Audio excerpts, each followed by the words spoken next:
Class 11 NCERT NEET का syllabus में के बारे में करें तो 11th में आपको 5 यूनिट्स पढ़ना पड़ेगा और प्लस 12th में आपको 5 यूनिट्स पढ़ना पड़ेगा। टोटल मिला के आपको 10 यूनिट्स पढ़ने पड़ेंगे। और जो 11th के लेसन है तो 22 लेसन है और 12th में आपको 16 लेसन पढ़ने पड़ेंगे। अगर प्लस करोगे तो आपको 38 लेसन नीट में पूछे जाते हैं। और जो क्वेश्चन अलग से आता है 10% वो 2 लेसन को मिक्स करके बनाया जाता है, कभी भी बाहर से नहीं आता। और यूनिट 1 की बात करें तो diversity in the living world, इसमें से आपको 7 या 8 क्वेश्चन के वेटेज बनते हैं। Structure organism in plant and animals के इसकी बात करें तो आपको 5 क्वेश्चन के वेटेज बनते हैं और इससे भी ज़्यादा पूछ सकते हैं। स्ट्रक्चर एंड फंक्शन के बारे में बात करें तो इसकी भी 3 से 5 क्वेश्चन के वेटेज बनते हैं।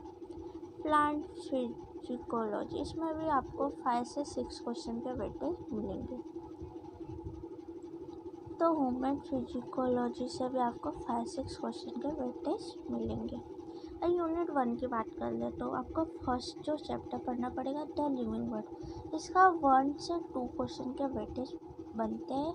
या ये क्वेश्चन से जल्दी क्वेश्चन नहीं बनते, लेकिन ये बेस है तो ये अगर आप पढ़ोगे तो आपको 2 ये लेसन समझेगा। तो बायोलॉजी क्लासिफिकेशन से भी आपको 3 या 4 क्वेश्चन तो पूछ ही लेते हैं।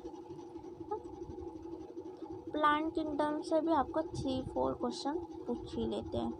चैप्टर 5 की बात करें तो इसमें भी आपको 4 से 5 क्वेश्चन पूछ ही लेते हैं, तो इसका वेटेज बहुत अच्छा है। सबसे ज़्यादा इम्पोर्टेंट लेसन एनिमल किंगडम है।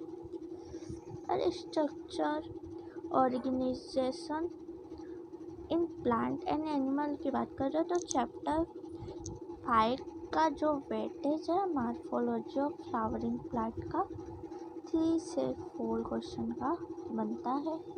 और anatomy of the flowering plant, मतलब आप स्ट्रक्चर पढ़ोगे मतलब उसे प्लांट के बारे में, तो इसका भी 3 से 4 क्वेश्चन का वेटेज बनता है। और चैप्टर 7 की बात कर ले तो स्ट्रक्चर ऑर्गेनिज्म इन एनिमल्स, इसका भी 3 से 4 क्वेश्चन का वेटेज बनता है। और सेल स्ट्रक्चर एंड फंक्शन ये 3rd यूनिट है। ये इसमें से सबसे ज़्यादा question cell the unit of life से पूछा जाता है, 3 से 4 क्वेश्चन। और बायोमोलिक्यूल्स थोड़े हार्ड लेसन है, लेकिन आप ये लेसन पढ़ लोगे तो आपको केमिस्ट्री में काम करेगा। केमिस्ट्री में भी बायोमोलिक्यूल्स का लेसन है, तो इसका भी 3 से 4 क्वेश्चन का वेटेज बनता है। अगर आप केमिस्ट्री में भी पढ़ोगे तो ऑलमोस्ट सब सेम है। और इसकी बात करें the cell cycle and cell division, इसका ज़्यादा बड़ा लेसन तो है नहीं, तो ये 2 या 3 क्वेश्चन का वेटेज बनता है। अब प्लांट फिजिकोलॉजी की बात करें तो ट्रांसफर इन द प्लांट, इसका भी 2 से 3 क्वेश्चन का वेटेज बन जाता है। अब मिनरल और इसका भी 2 से 3 क्वेश्चन का वेटेज बनता है।